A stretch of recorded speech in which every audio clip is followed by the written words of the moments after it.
As always, the Slido is up and available for questions, but feel free to unmute and ask questions at any time. We're going to talk about our case or our portfolio a little bit more today about adding content. Before we jump into that, I do want to talk a little bit about personal narratives. And there's a couple things that we can do. One is if there's someone who has their personal narrative that they've written that they'd like me to review and just go over and talk about strengths and what we can do to improve them, and thinking about personal narrative, I'd love to do that.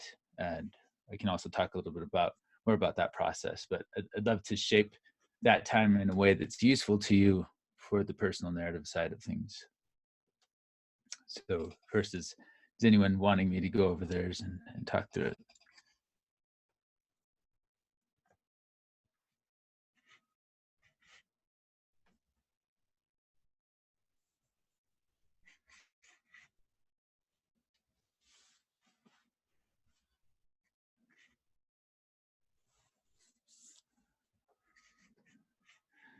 Nobody ready to volunteer right away? Okay, well, let's talk a little bit about that. I realize that the survey aspect didn't go as well for some people yesterday as one might hope. So I wanted to talk a little bit about that process and how we can be more effective generally in seeking some of these things out. So I thought I would share with you the survey that I sent out, and I should have shared this yesterday just to give you a better sense of what I was talking about and the way that we can do that. You know, I believe we talked a little bit about interviews and surveys in general in part of our UX program. So how we create interviews, how we send out questions, write questions to try to avoid leading people to a specific response, and to try to gather the types of responses that are most meaningful to us in the research that we're trying to do. So this is a very UX related type problem, and it's something that you may run into as you begin to do more user research in your moving into labs and also into your career. So I think it's worth talking about a little bit more in the context of our personal narrative and creating our own portfolios. So let me share this screen. This might be a little bit hard to see, so I'm going to go ahead and share this link as well. This is the example survey that I sent out, and I just posted it in the UX7 channel. Oh, I may need to share the actual survey link. I think that won't work. So do that.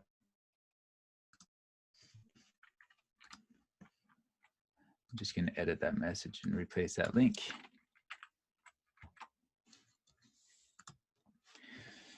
So I'm sharing my survey. You certainly don't have to take the survey, but if you want to, I wouldn't object.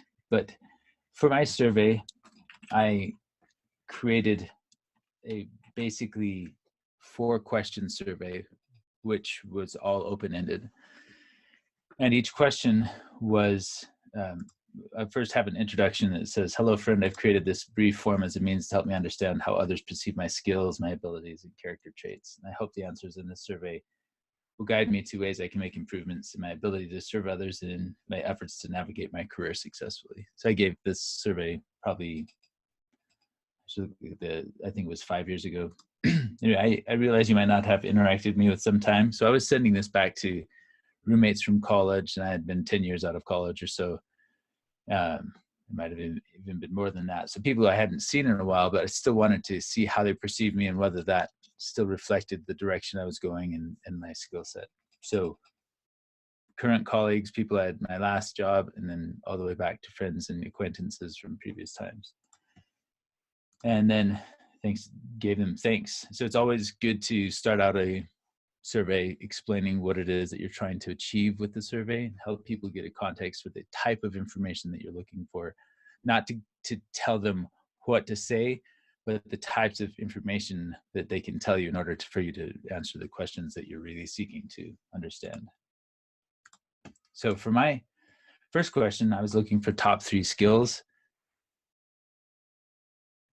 So I asked them to list the 3 primary skills you associate with Christian Me. Here are some questions. here are some questions to ask yourself to help come up with an answer. What is Christian good at? What would you pay him to do or expect others to pay him for? And remember, this is entirely from your perspective. You might not know what recent skills he has acquired. The objective is simply to state the 3 skills that come to mind when you think of Christian. So this allowed me to get that broader perspective of everybody. And then it was just a long answer text field so that people could just write whatever it is that they wanted to write there. The second one was top 3 character attributes. So I was going from skills, what can I do, to character attributes, what am I like? So I was asking, please list the 3 primary character attributes you associate with Christian. So then I add some additional questions to help clarify what types of things I'm looking for. How does he behave? What impresses you about his interactions with others? Is he friendly or unfriendly, honest or dishonest, frugal or wasteful? Again, this is entirely from your perspective. What are the attributes that come to mind? And this question is purposefully broad in scope. So just helping people understand that I'm okay with just the broadest answers that they can think of, and because it would be up to me to then sort through them later. Then the top areas for improvement. This was the third one, where I asked them to list 3 primary areas I believe Christian ought to focus on in order to improve himself. This could be character attributes, skills, or other areas of which you are aware. The objective of this question is to help Christian to find patterns he hasn't been able to see in himself. This will allow him to improve his behavior and his ability to work with others. Don't worry about giving offense. Answers are anonymous. Please be frank and honest. Now, sometimes when we open ourselves up to frank and honest opinions, people may put things that are not positive. And one of the biggest problems of opening up yourself like this is for blanket statements of negativeness that don't have any way for us to respond to, because they are anonymous and they aren't specific enough for us to address. And that may or may not have happened to you. But what I think is important is that you all understand that we all have room for growth. We all have room for improvement, but we don't have to take whatever negative things people say about us and make that definition of who we are or our strengths. So I hope that you all realize that I think all of you are awesome and you all have incredible potential to become great UX designers. And so if this experience that you're going through has been in any way negative, I don't want you to take that as being that you're not a good person or anything like that, because we all have strengths, we all have weaknesses. And I had one from Phil that said, thanks for sharing your thoughts. Your answer above will help me learn more about myself, ideally through leading to improvement in my ability to lead and perform my work in life. And I gave them a chance to add additional thoughts. If you have any additional thoughts you'd like to share, feel free to leave them in the suggestion box below.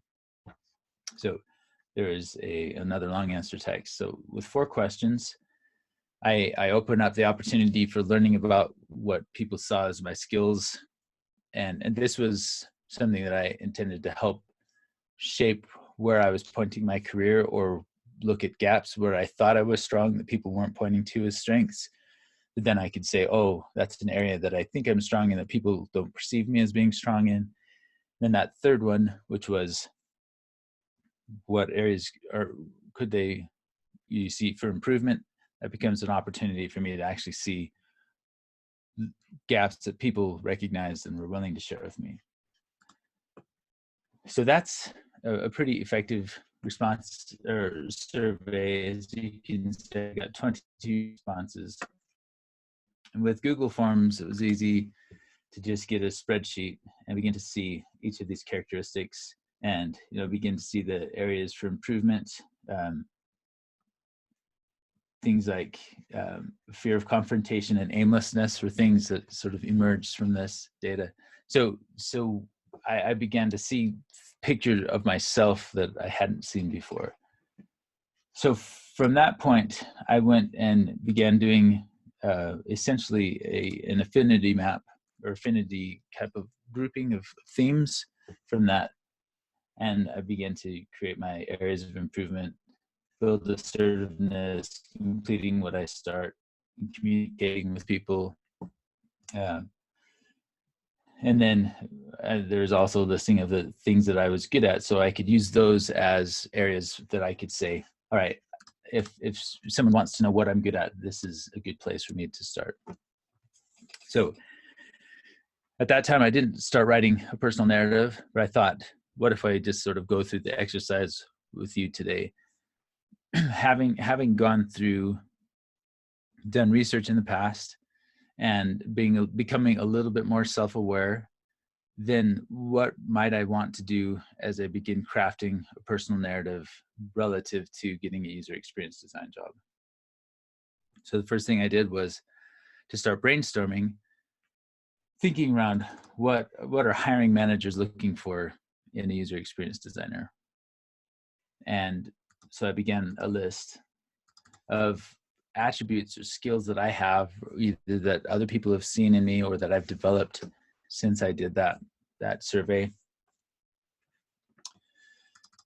So hiring managers in UX are probably looking for research skills. So I have good research experience, and something that I've done a lot of when I've been in any job I've had is trying to automate things, because a hiring manager would be looking for efficiency, ways to save money, ways to save resources. So automation is often a process that's useful for that.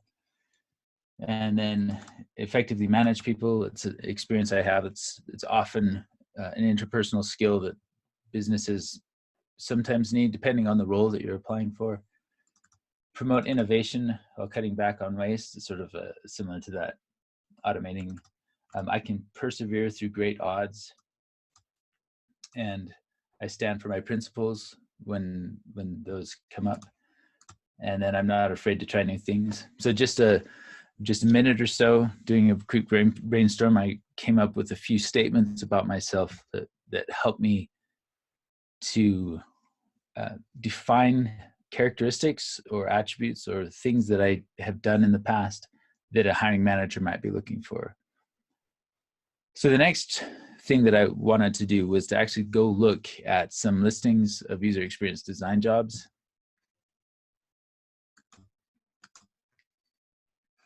Say, what are these jobs looking for? And I searched for junior UX designer roles because I'm thinking about your roles as opposed to mine. Oops. And I wanted to pull up that Lucid job at Lucid here in Salt Lake City, Utah, not too far from where I live.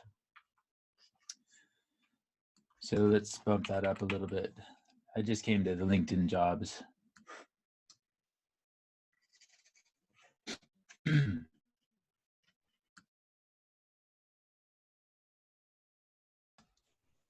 So when you're looking into the user experience design field, it pays to just start reading through job applications to try to understand what people are looking for in the roles that you're applying for. So at Lucid, they'll be collaborating with a talented, motivated team of deep, empathetic thinkers in researching, concepting, and defining what it means to work visually. So right there, you have some keywords that you would think about if I'm writing a narrative that's a UX job or hiring manager might be looking for. They're looking for empathy. They're looking for a thinker, someone who thinks critically and research. They want someone who's good at researching, concepting, just creating ideas, and then defining what it means to work visually. So right there in that first sentence, you have a lot of words that you can use in your job application or in your personal narrative that will help guide the type of structure, the type of messaging that you would want to convey. Another word up here is motivated. So I'm just going to copy those for a second. Back to my personal narrative document.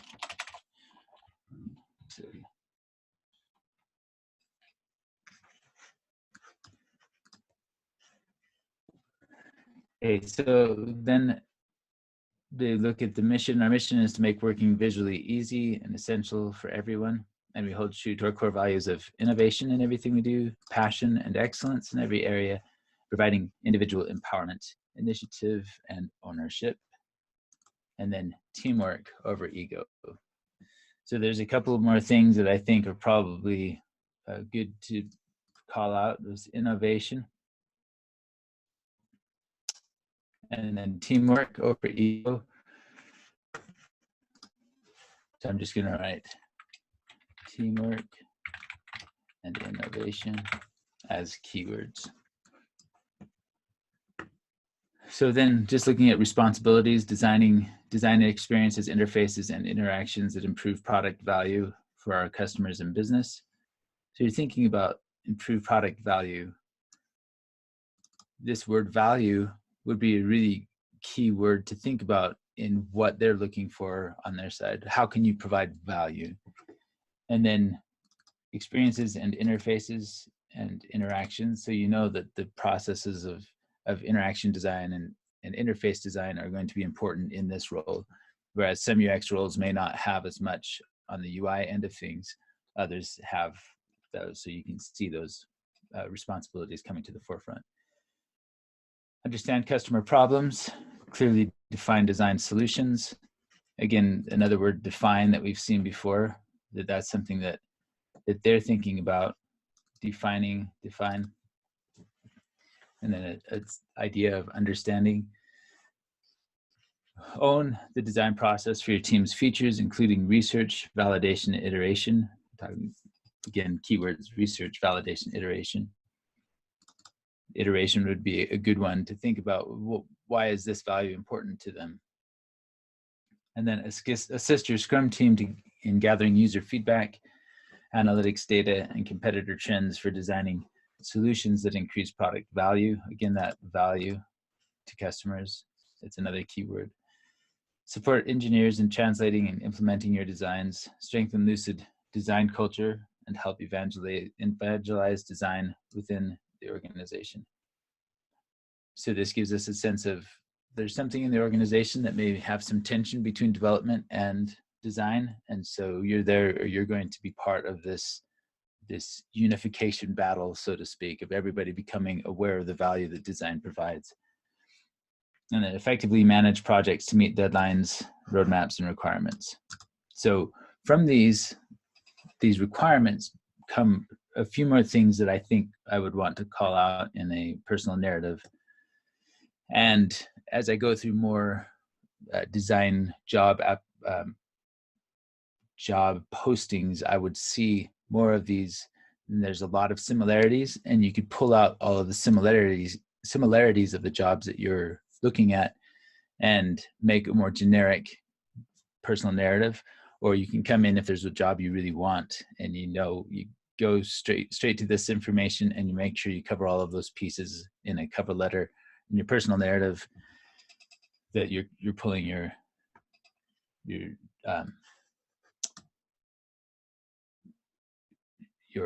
cover letter from. Sorry, I had a brain freeze there. I just copied these so I could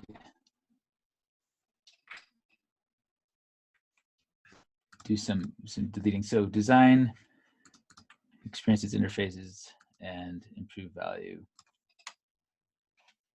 Understand customer problems, define design solutions, detailed designs,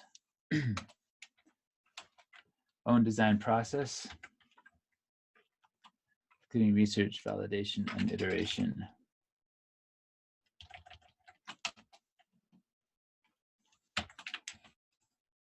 Assistant Scrum team.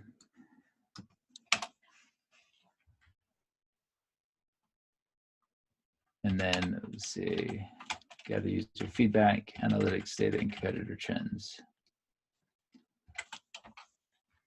Support engineers in translating and implementing your design. Strengthen Lucid design culture.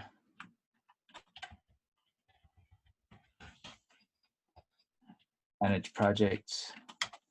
So basically we say meet deadlines, roadmaps, and requirements. So now I have a few more ideas for how I might structure some of the things that are important regarding a job that's in user experience design. And this is probably fairly typical of a lot of UX design jobs. and it's just good if you get a few different jobs in mind so that you can see the different types of language they use. So how might I then structure my personal narrative? And so I think that starting with this owning the design process, research, validation, and iteration might be a good first step. So I'm going to say in my outline,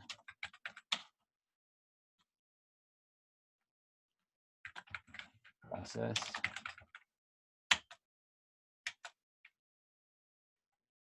and I want to address research, iteration, and interface design as part of that design process. And I'm going to make a bullet point here.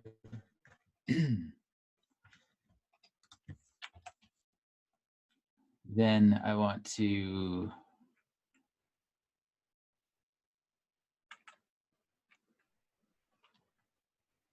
probably come to this idea of supporting engineers. So this comes back to teamwork. So I want to focus on teamwork as part of this next aspect. So working with developers and evangelizing design meets deadlines.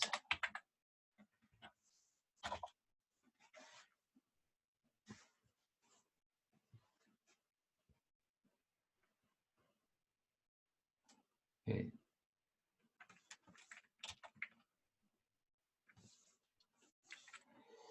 So then I think with this, we can actually move to iteration, interface design. And with this, we want to talk about customer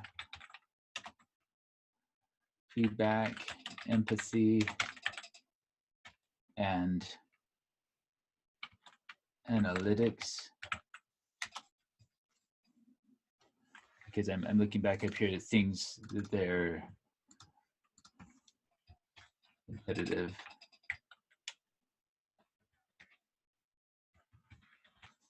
Things that are important to them. Teamwork, and then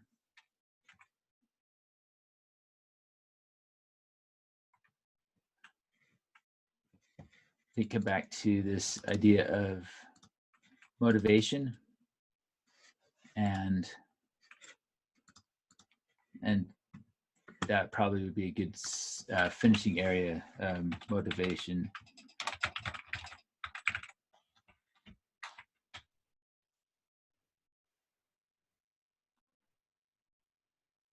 So then with motivation, I can come back to some of the other things I thought about and I persevere through great odds.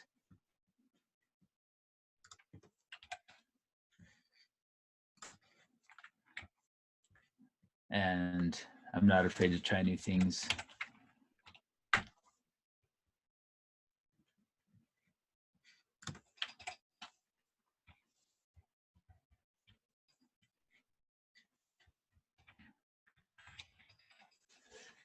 I want to connect my motivation to providing value, because that was a key term that they were interested in hearing more about.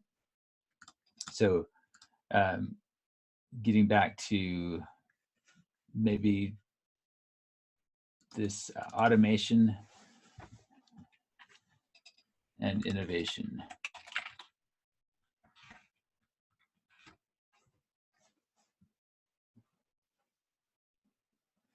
From here, all I have to do is I've got this rough structure of the things that I feel are important to the company, that they feel are important, or have expressed that they feel are important. And I can begin to say what part of my career so far or my education supports these points. And I'm probably not going to be able to write a whole narrative here, but maybe let's do a couple of these points and see if we can get that message across. So in the design process, research, iteration, interface design, I am going to go ahead and start writing down here. No narrative.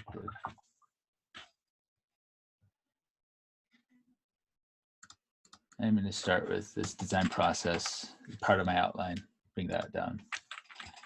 So design process.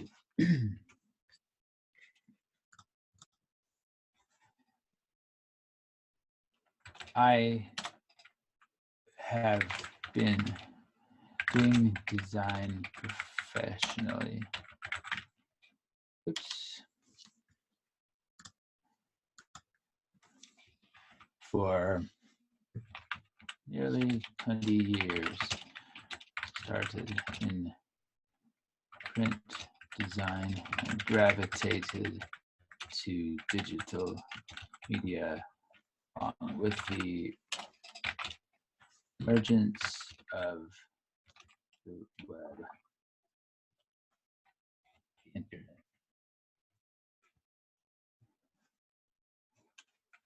Throughout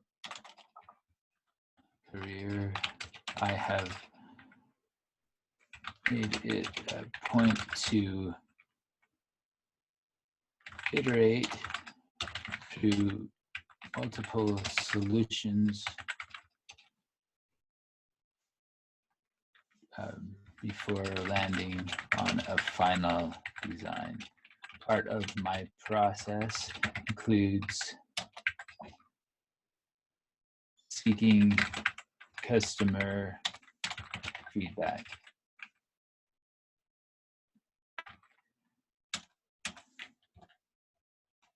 So I might start a new paragraph here. Part of my process includes seek customer feedback.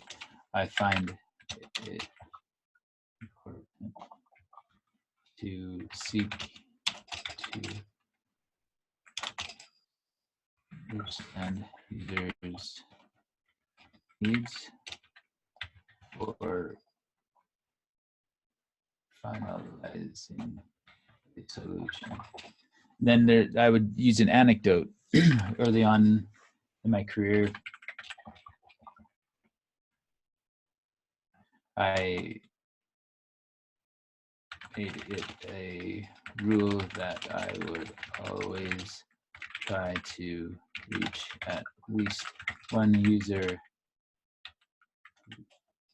for committing to a design, regardless of the budget.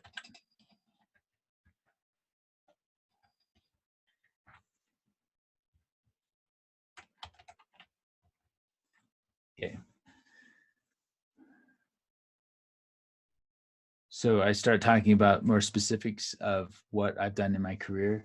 And then I begin to say, so early in my career, I made a rule that I would always try to reach at least one user before committing to a design, regardless of the project budget. And then I'll talk about at Rain, where I led and my UX career and eventually became director of the UX department.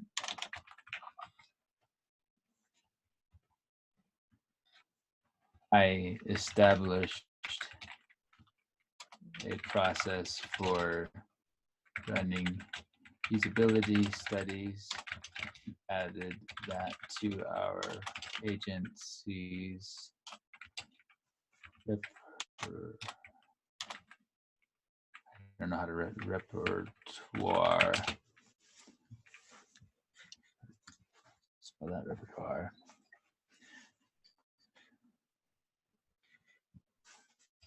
Establish a process for running usability studies and added that to our agency's repertoire. Us a new way to provide value to clients and improve our overall design efforts. Okay.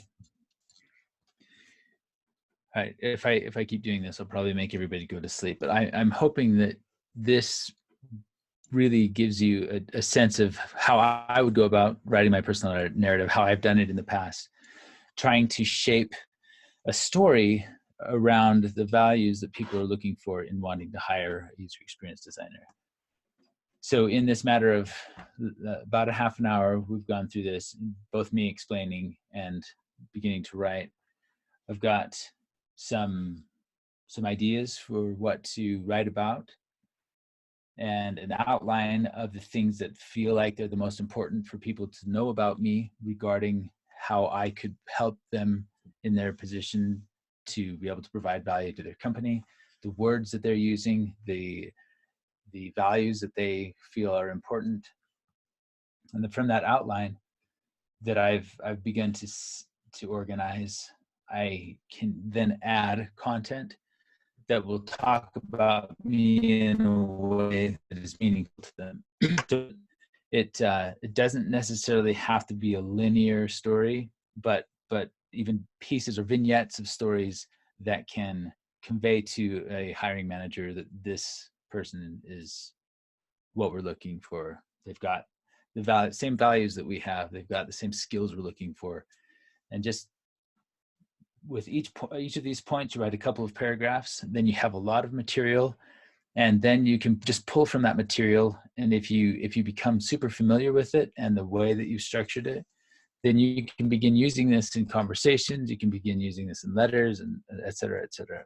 And it becomes a great jumping off point for your job search and building those relationships.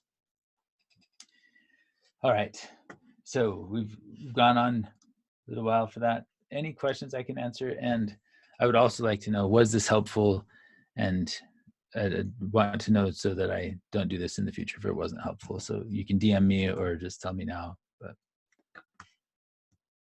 what questions can I answer, if any? I thought it was really helpful. I'm just wondering, like, how do we position ourselves? Like, do we, for us who don't have any design background, like, how far back do we go? Do we only talk about our experience and how we designed while we were in Lambda school, or do we like weave in our previous, like the careers we came from? Yeah, I think it's totally appropriate. If you see a relationship between what you did before and what you're going to do now, totally applicable. If you were in customer service at a call center, you said, I had to deal with people every day and receiving phone calls. I know how to work with people to be able to get information, to provide information, to be able to have people happy at the end of a conversation. That would be totally applicable to user experience design, even though it's a different field. I reference journalism a lot when I'm having conversations because I started as a writer. That was my goal, is to become a professional writer. And so I got into journalism, but my first job was actually doing design and page layout and editing. So I was learning how to be concise in my writing, how to condense complex information into shorter form because we needed to fill just a small amount of space with a long news story. So that becomes a relevant skill to talk about in terms of design. I know how to take complex and make it more succinct and still understandable. So then I talk about print design, which I was doing, which has some very different nuances for the way you approach it. I can talk about, I've learned from print design these skills that then apply to my digital design. That's definitely a conversation I've had in the past. I've even worked in maintenance and construction. I can talk about, and I worked for Master Control at a TV station while I was at the university. And while I was there, I learned about how automation works to make your job much easier. And so I could talk about setting up all of the tapes and the programs that needed to play over my full 4-hour shift, and everything was ready to go. And so everything got taken care of, and I could apply myself to learning other parts of the job or things like that. The same thing happened in print design with journalism.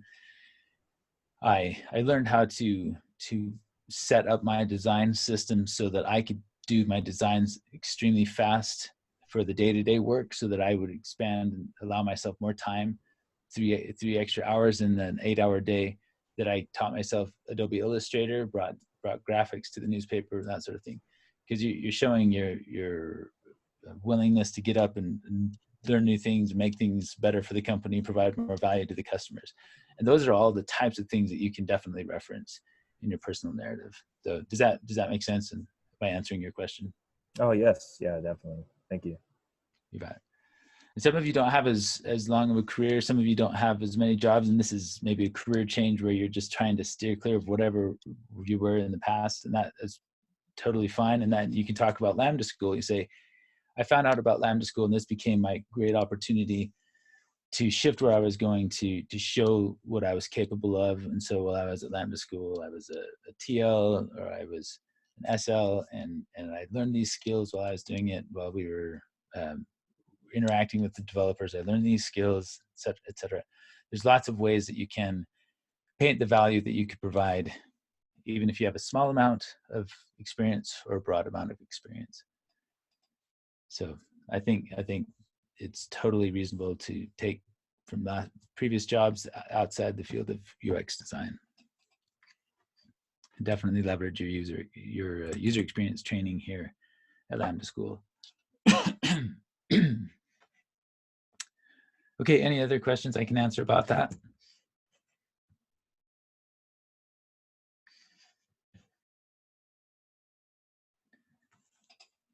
And you can definitely let us know if that was not a good use of your time later in your report forms.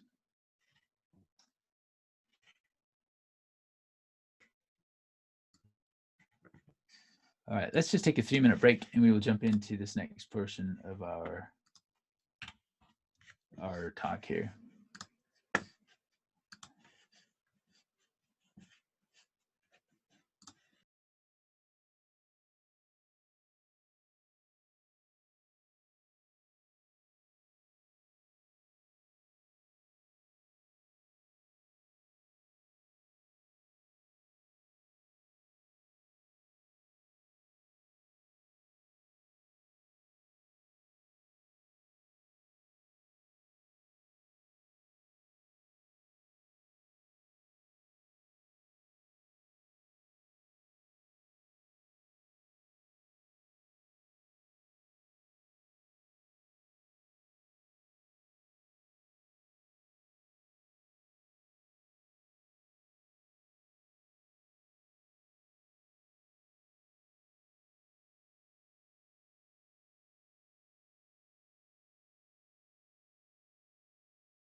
Okay.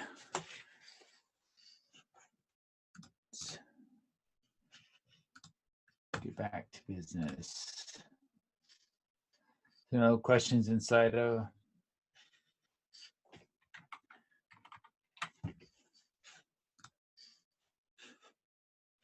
So we'll go ahead and jump into our presentation on portfolio content.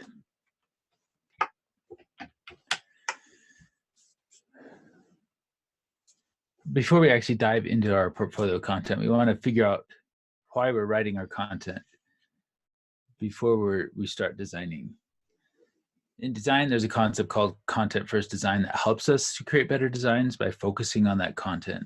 And we define content as any information that should be included in a product. So that includes text, images, data, videos, etc. With content first design, our content is created before the visual design, before it even begins, so that we can use that content as the fodder, the building blocks of that design. Basically, every product has some sort of content in it, but oftentimes it can seem like an afterthought to us and the other stakeholders. But if we take away the content that's in a product, then we really don't have a product.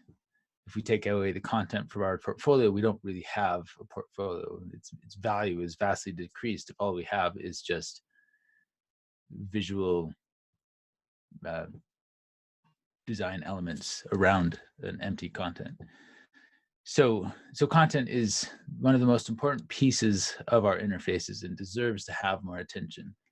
It was a problem that I ran into a lot when I was working for the agency, Rain, because the companies would come to us with a website request.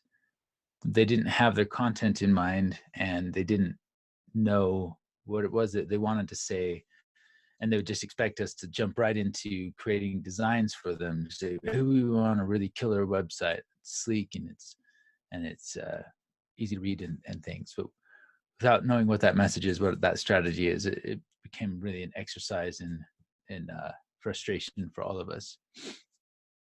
So we advocate designing with a content first approach as that great strategy for getting the content the attention it deserves.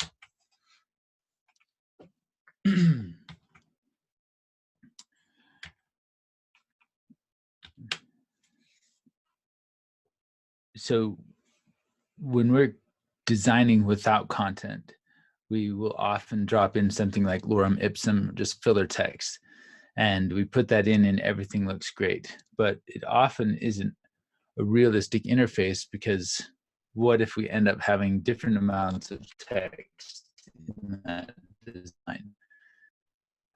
If we just drop in content, we're going to find that our design may not work anymore. This is just a very simplistic version of the impact that not having your content in place first has for the design considerations you make. We face this dilemma. Do we rework the design, or do we edit the content? Sometimes the design needs to change, and other times the content can be edited. But one of the biggest problems with content is that that part takes a lot of time to develop, and it's often the last thing a team works on. And with the deadline approaching, everyone is looking to crank out as much content as possible, regardless of how it fits. So we oftentimes end up having our team too overworked to fix or redo the content or fix the design at the end. And then the design sometimes has to be the thing that changes, and it just becomes an unpleasant experience.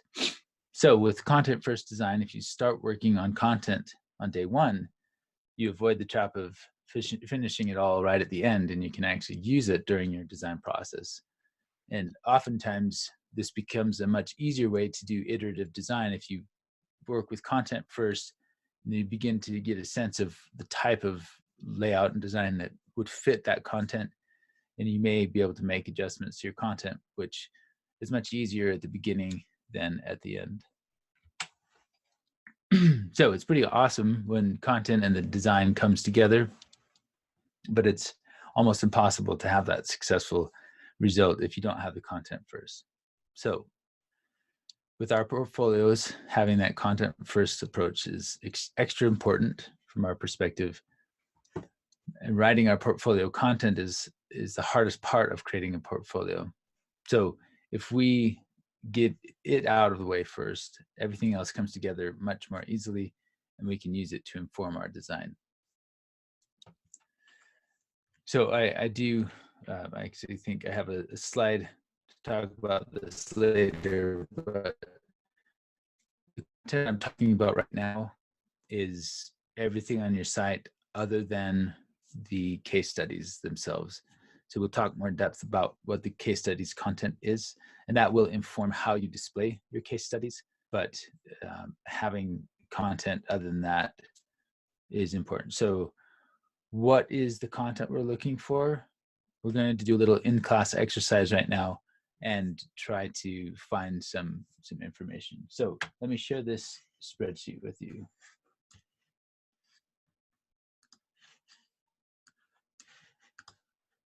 Portfolio content audit.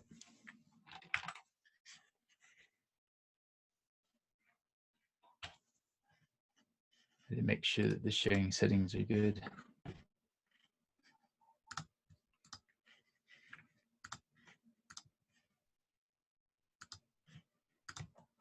Okay. You should be able to access that now. But what we're going to do is I want each of you to go back to our Bestfolios site and ideally what we're looking for is finding some of these portfolios and just looking at what content they have on their main page and then on any subsequent pages. And well, let's make an audit of what that content is, what it's like. So we'll be saying, how are they presenting the content? What are they communicating? And what do you dislike or like about their approach? It says to break out into breakout groups. And right now we're not going to do that. We're just going to have some time to do this on your own. And I'm going to set the timer for about 10 minutes.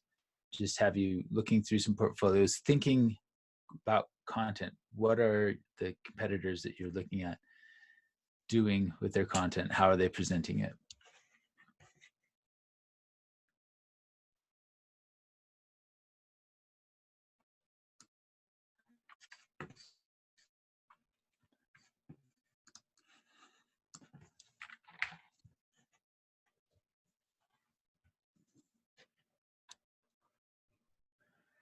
So I posted this earlier, but that link goes actually to the student listings. So if you want to pull from those, you can go to the other UX portfolios as well. That's no problem.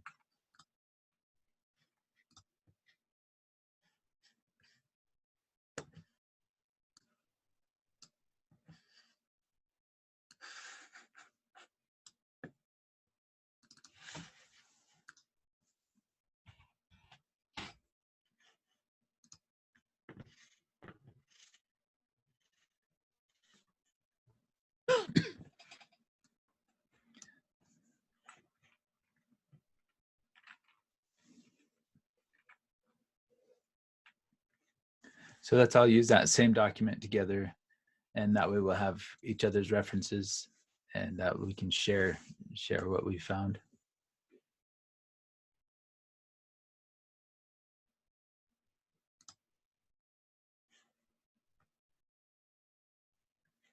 I have a question. Okay. Did you want us to fill out this spreadsheet? Yes. So for each So portfolio I would you grab. access.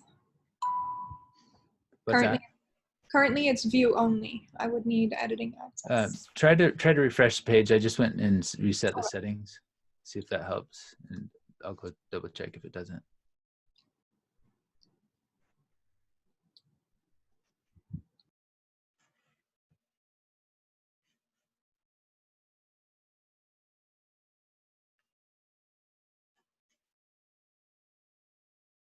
Were you able to get in?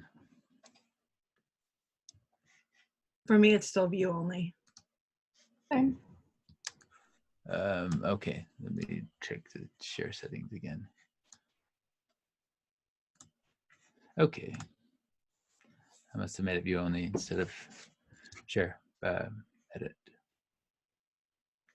Try refreshing again. Hopefully it'll work. Now it says that I need permission. Really?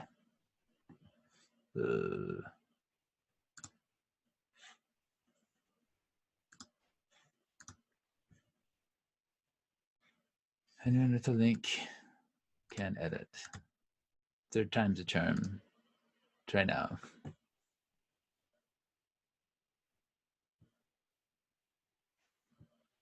There we go. All right. Yeah, it's working now. Good. Sorry about that.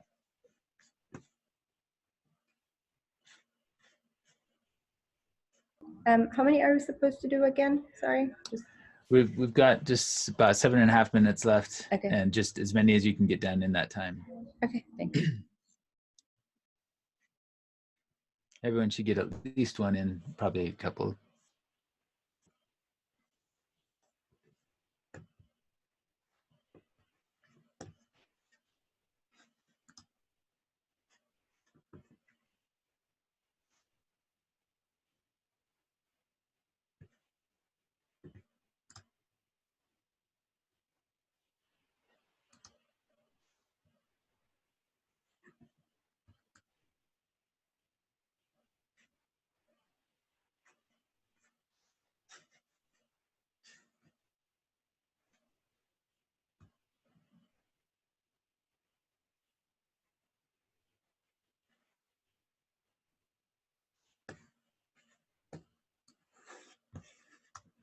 And I know that in each of these case studies, they do screenshots of the portfolios. It's like that portfolio website button. I can see it live. That helps give me a better sense of what that site is like.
Okay, we're down to just a couple more minutes.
Okay, just about 1 minute if you want to wrap up the one you're working on.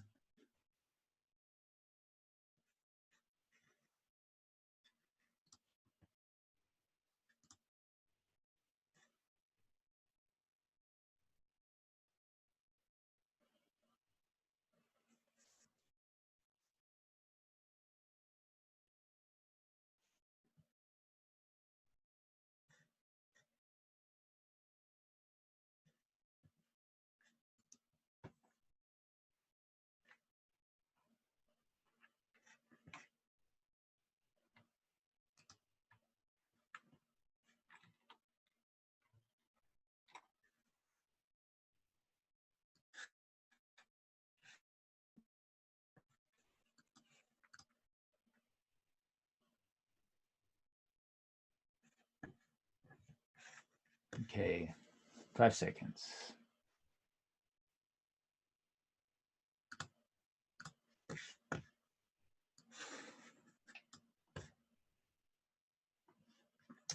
So what are some of the things that you observed as you went through this process? I didn't get half of that. Cutting You off get a little bit. done? Yeah, you were cutting off a little bit.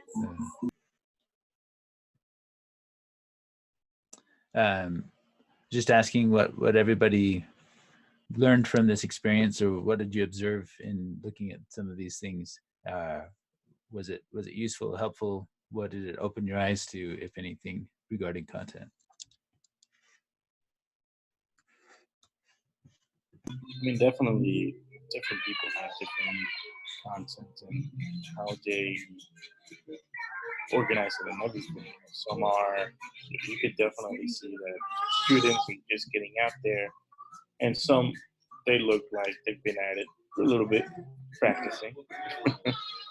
I definitely found a very interesting one that has a 3D logo that you can actually drag and spin around and look at this 3D logo.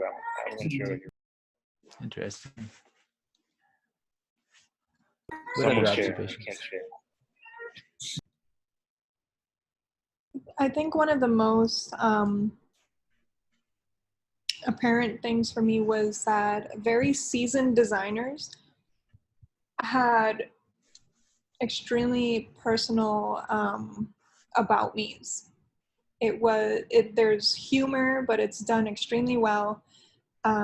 Their content is concise, and it brings a lot of, or it sheds a lot of light on who they are as a person, not necessarily driven on their work that they've done or their background. And then the more junior portfolios have a little bit more information about their work style, and more about why they wanted to become a UX designer more than anything.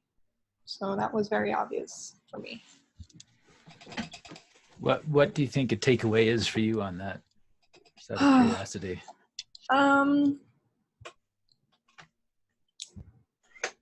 I'm struggling with that because I personally would like an about me that is not directed towards trying to sell myself as a UX designer.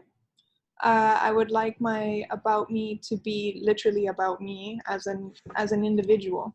I can understand how I would need to have information regarding my UX skills and sell myself only because I am junior.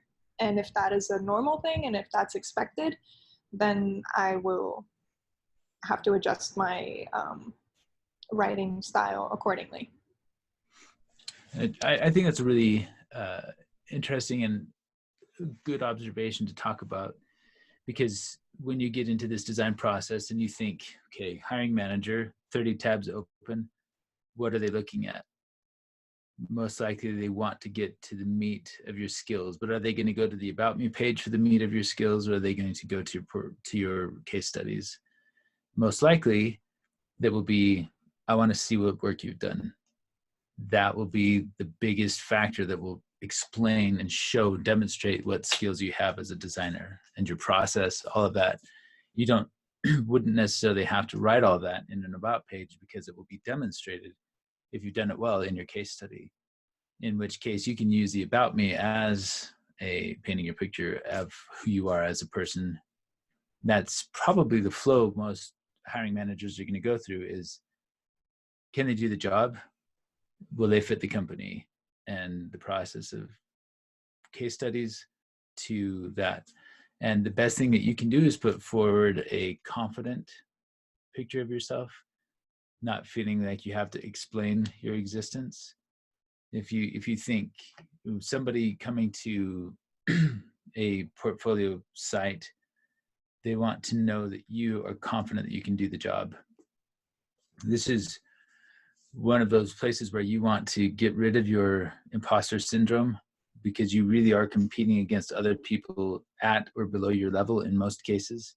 And so you want to shine the most, and they know they'll be getting a junior person. But if they get a junior person who's confident and a junior person who's put in the work, then you just show that with your portfolio to be miles ahead of other juniors. So that's my take on it. Others may feel differently, but I think that if you take that approach, you'll be in a good place.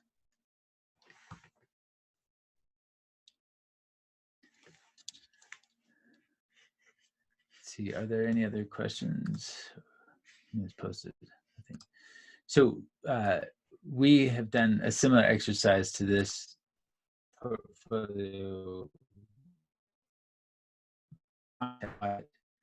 and some of the observations we made, let me just share a few of those.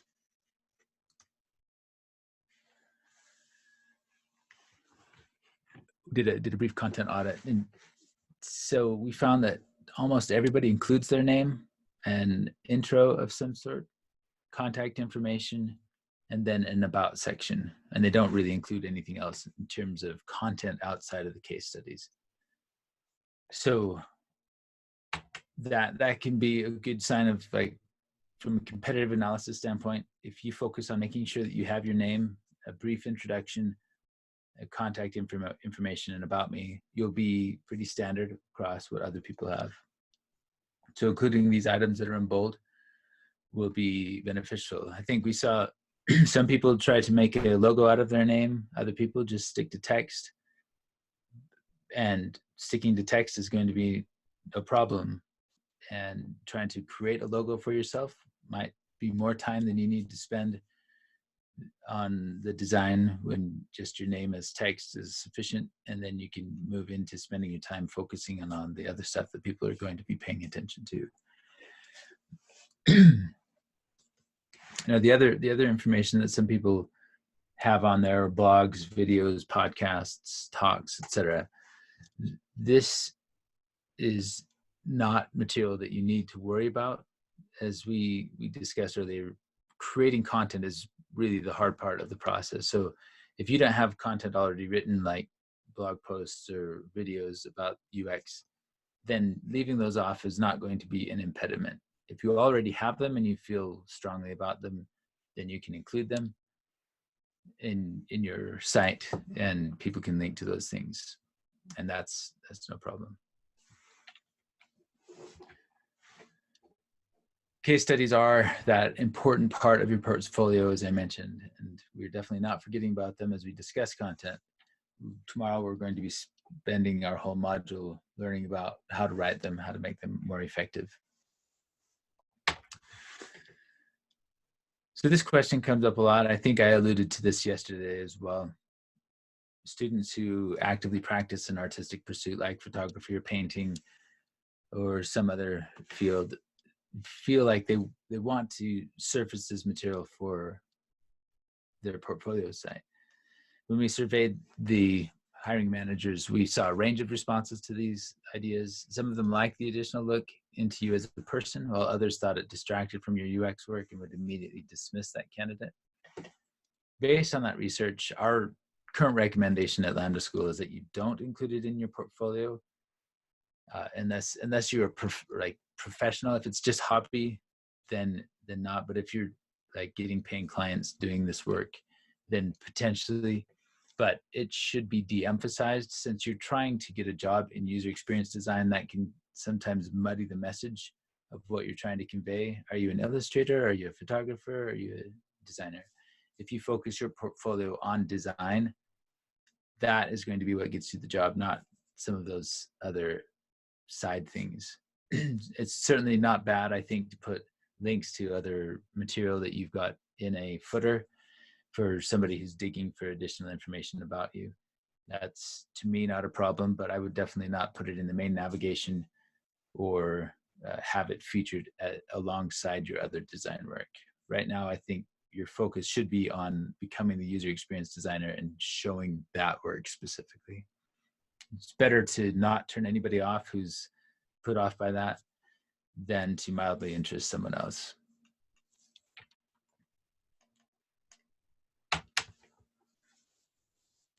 All right, so now that we have a better sense of what content you want to include in your portfolios, let's figure out exactly how to write it. And we're going to focus on these 3 pieces of content. So let's look at your name, the introduction, and contact info. I said 3, got 4 on there, sorry. So let's look at some examples.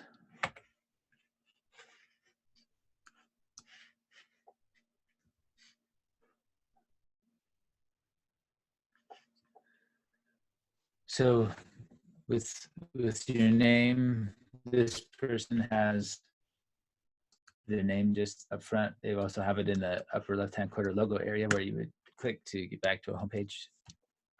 So if you get into other pages, then the name is still up there and it's still here on this page as well.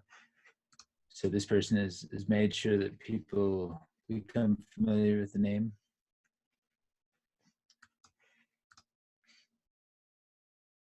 Jonathan Colley, again, a similar thing. They've got the upper left-hand corner on a large screen that's sort of drawn away from the rest of the content, the way this is designed.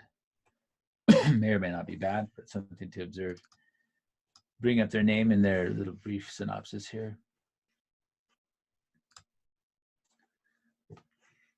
Another designer just has their name first, right at the top of the page.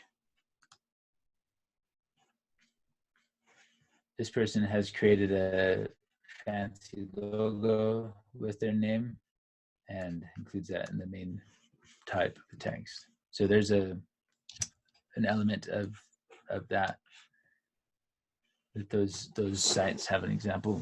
So it's fairly common to make sure that your name is prominent. It's in a large available location, and one of the first things that people see in terms of text hierarchy, and then regularly accessible from the top corner is a pretty typical thing to do. So let's look at some examples of how people do an introduction to themselves in addition to what we've seen.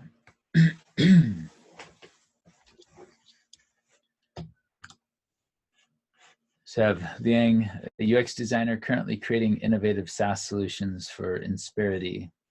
Previously, I designed pattern libraries and mobile products at Siemens and startups.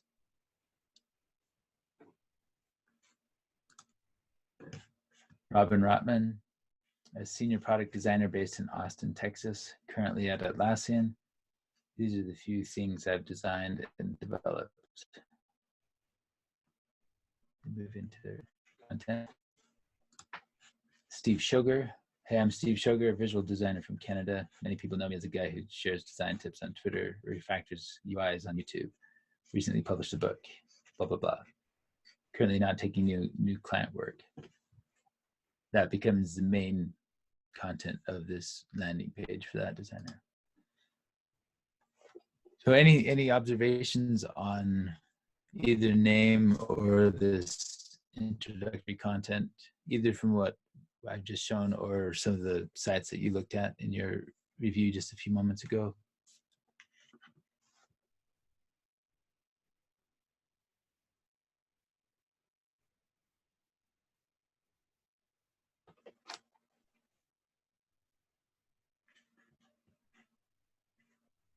What are some commonalities you saw? They all have their name out there. They all have their Nothing name.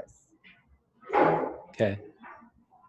A lot of them, they had the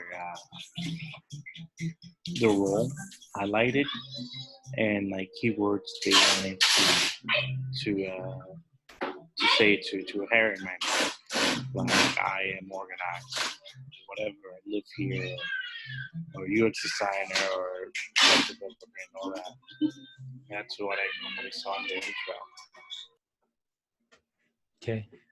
We saw a few things where people highlighted their role and A couple of things like that one that had like UX designer in full black background. Oh, the Luca one. That one. Oh, okay. that was you. Okay, I thought that was Oh highlighted. yeah, that was just But me. No. I kind of saw a couple like that though. Yeah. Yeah, so the roles are in some cases highlighted, in some cases just listed.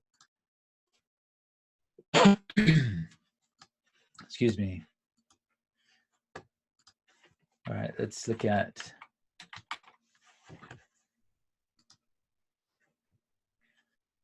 how people deal with contact info as well.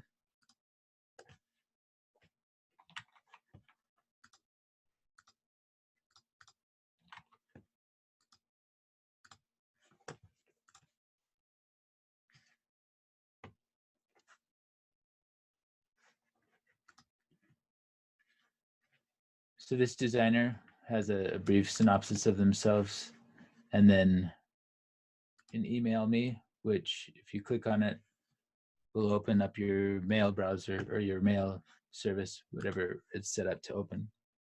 So it's an email me link, and then links to LinkedIn, and then their personal reading list. Back to David Teodorescu.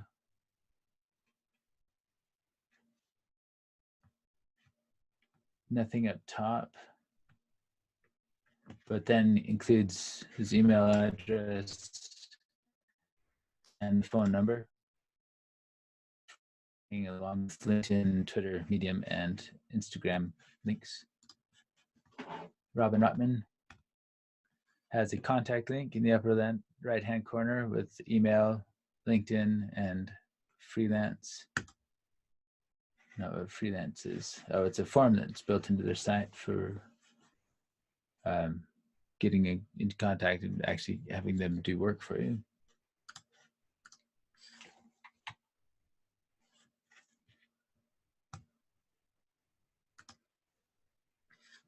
And then back to some of those pages to look at their About Me pages.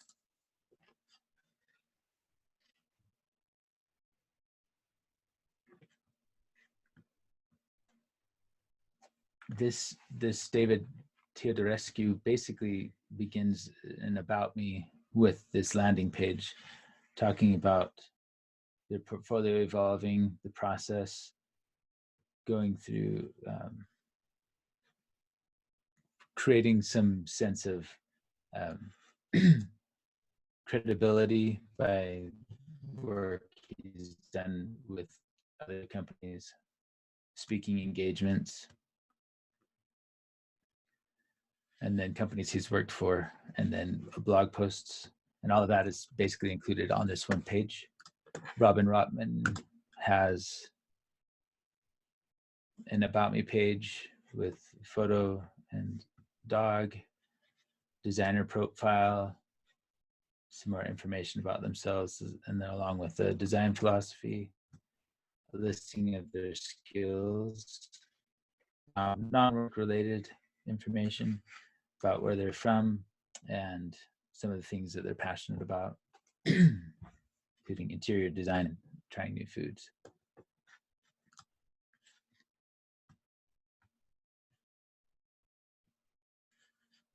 This designer doesn't have much by way of an about me, just has this section here on the homepage. Let's see if we can look at some of those other ones, see what they have on their about me's. So we have an about page, which is basically just a scroll down, and all he has is a very brief synopsis of himself, talking about music and managing a company, and some awards and recognitions. More information about where they're from and where they're going, where they are.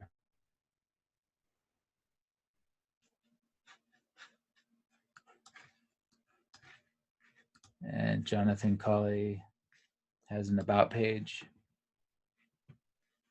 very brief synopsis with some information about their interests and recognitions they've received from awards standpoint,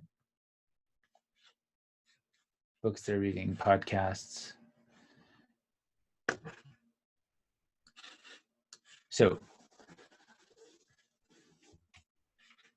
those are a few parts of the content that you can gather for yourself. And so the idea is, between the personal narrative that you've written or are currently adapting and writing, you can begin to think, do I include a photograph of myself? Do I include a photograph of my dog? Do I include a longer about me section? Do I want it to be brief? Do I want it to be built into a flow like this one, where it's piece by piece? Or does it all become part of a single page? It was Robin Rotman, where it's a single page with different blocks of text.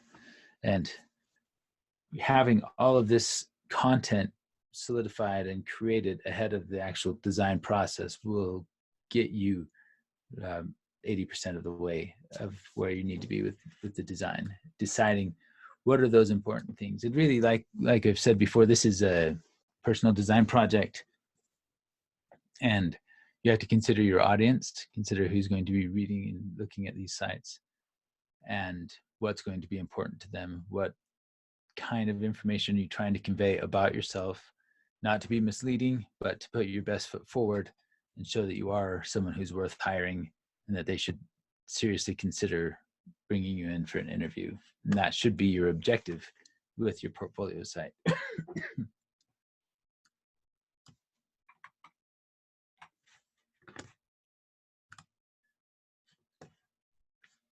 Okay.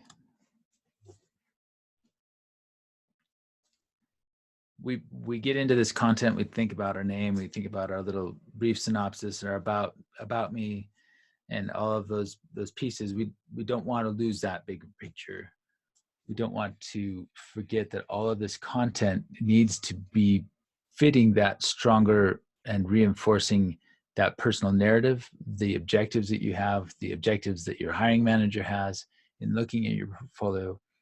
And the structure of that content will be the basis of your portfolio's information architecture, to think through how you'll position each piece of content, how you'll segue between them, and how they'll connect to each other, how people will find their way, how people will find their way through the content. That is what you as a user experience designer will be thinking through on this site. Does it become a single page that people scroll through?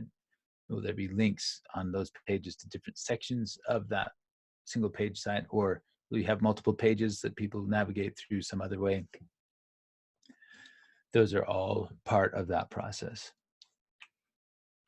Thinking through that bigger picture. Any questions about anything we've talked about so far? Anything that makes you nervous or that you want clarification on?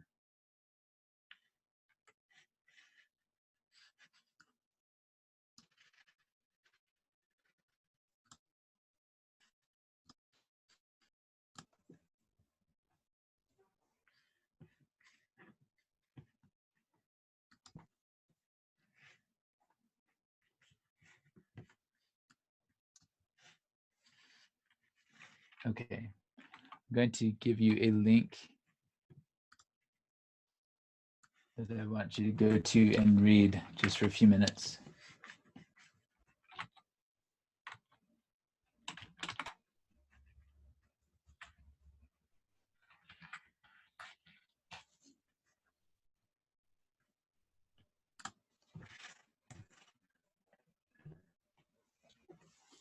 I'm just going to give you a chance to read that on your own, and then we'll talk more about it.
I remember when I got my first job in journalism after graduation from college, and I was on the design desk and I wanted to keep doing some writing. So I asked if I could write a column for the outdoors section of our newspaper.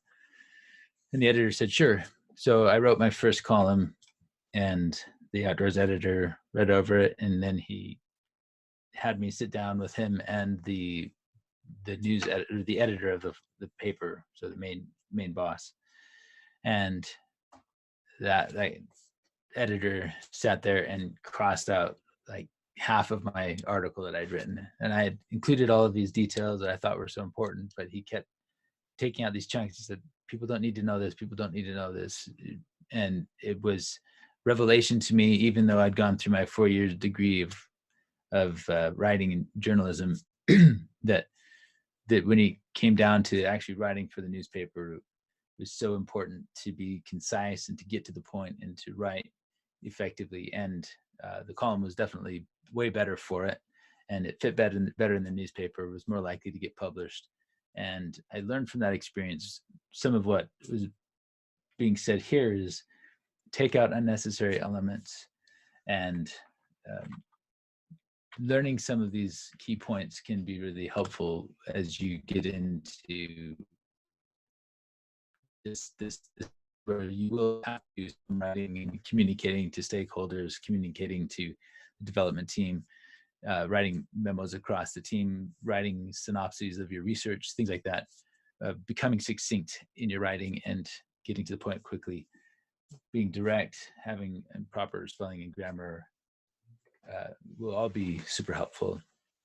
So as you get into the writing of the content and putting it all together, follow those tips in that little Dilbert column, and then also just think about less is more, get to the point quickly, be direct.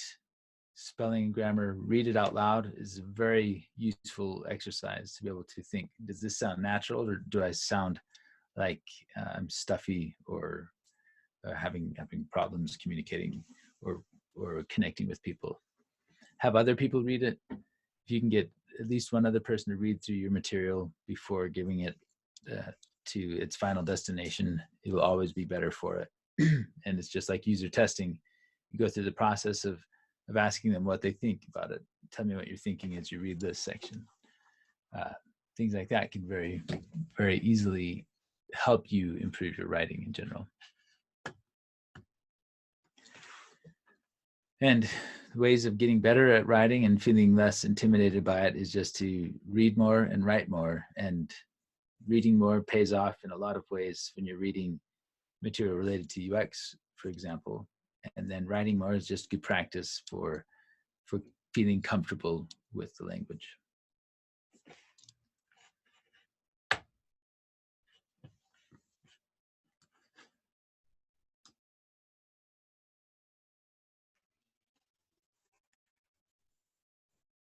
Okay, what questions do you have about either your portfolio content or about writing or about your personal narrative? Everything we've talked about so far today and yesterday. What can I help clarify?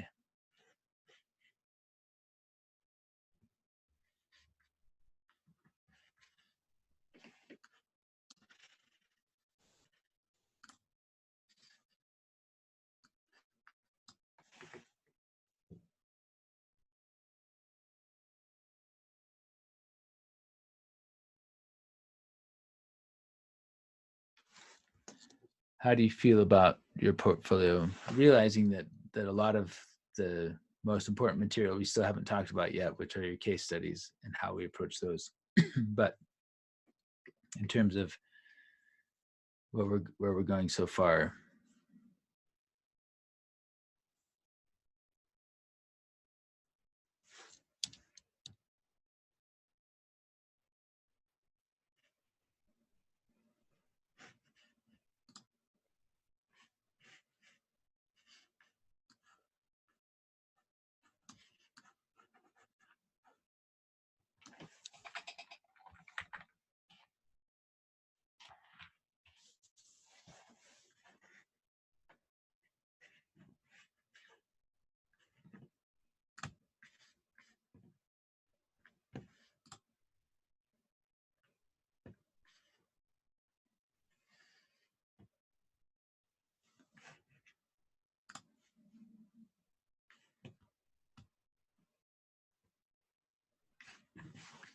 Okay, let's talk about the assignment then.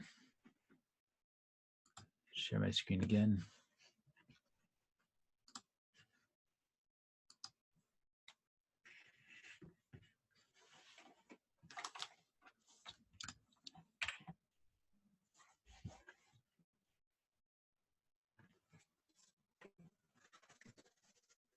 All right, part one, today's assignment is to gather and structure your content. You want to gather materials you want to include in your portfolio, thinking through maybe going back and doing another audit of other example portfolios, seeing what seems like typical to include and what you think might be better to include than what your competitors are doing, except for your case studies that we'll talk about tomorrow. Once you've done so, you want to organize your content into narrative structures and want to remember your personal narrative, maybe go back and revisit your narrative and see and see from your personal narrative what it is that structure suggests through that. How can your portfolio's content present and reinforce that personal narrative of your strengths, of what the hiring manager would find valuable about you? And then you've got all that content, and it's it's important for your portfolio to decide what content you feel is important for the jobs you will be seeking. And we've got a suggestion of details: your name, of course, introduction, best ways to contact you, a description of who you are, any other supporting documentation, or a Dribbble or Behance portfolio if you have one, anything that shows that you're worth hiring. And second, begin writing more of your content. So in a Google Doc, write the first draft of your portfolio's content. Again, you don't have to write your case studies today.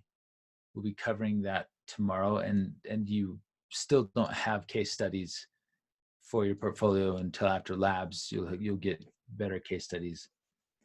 So continue to think about it, refine how it will, what you have of this content, how it will all fit together.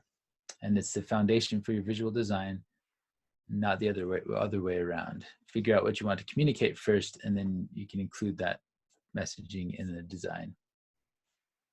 For stretch goals, you can keep your coding skills sharp. Pick one of your daily UI designs and practice coding it in a CodePen, and include your link to your CodePen in your Google Doc. So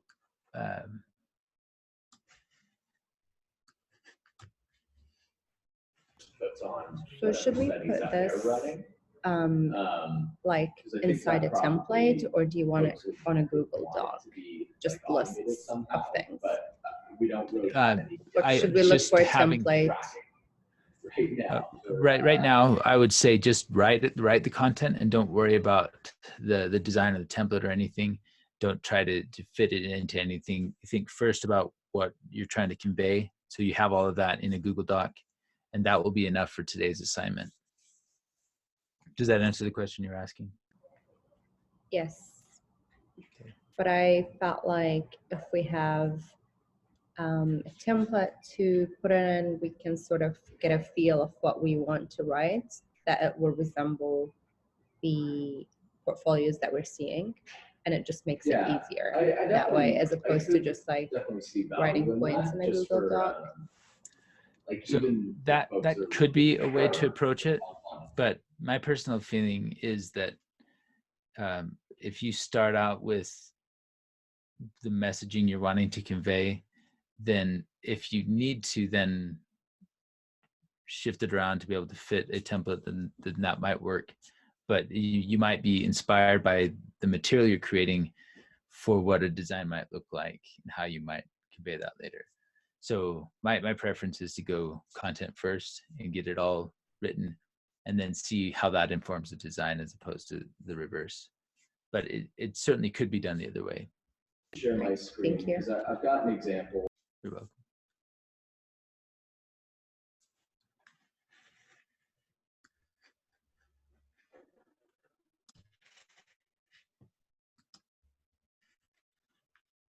So I was looking for just an example of a content document. Let me pull that up. I thought I had it up already.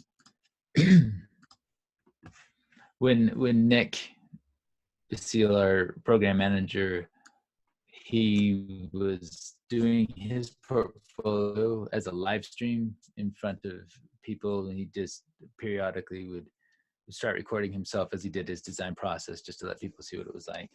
As he went through his discovery process, writing content, he began just putting all of his thoughts into this document. So then he would have example of labels about himself that he might reference, personal labels about what he's like. He got some other portfolios that he had as an examples, as inspiration. Then he began getting into the content, writing those things. So he had site content as a brief synopsis that he has on the beginning. Then he started trying to boil down his unique value proposition that we've talked about in the past, and ways that he might phrase that. So that's a good exercise of just how might I phrase these things. He built out his information architecture of what pages he had and what material would be needed for that. That's where he started with his content preparation. And his site ended up, let's see, I think I had it pulled up over here. You know, the way his site is laid out, just getting to the point of who he is, and then some expertise, and then links to other things he's written, then more about information and a way to reach him. So this is an example of his portfolio going from content to then building out a site that would accommodate the content he was trying to gather.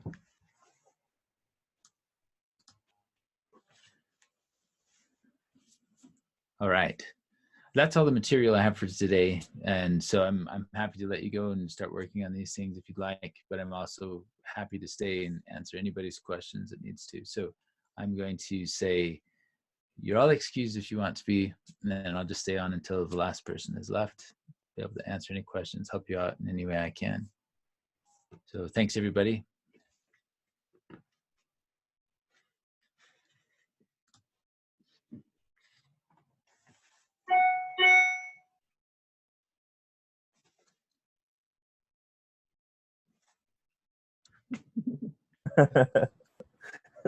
Look again. Yeah. Look again. Oh, I always liked it when Professor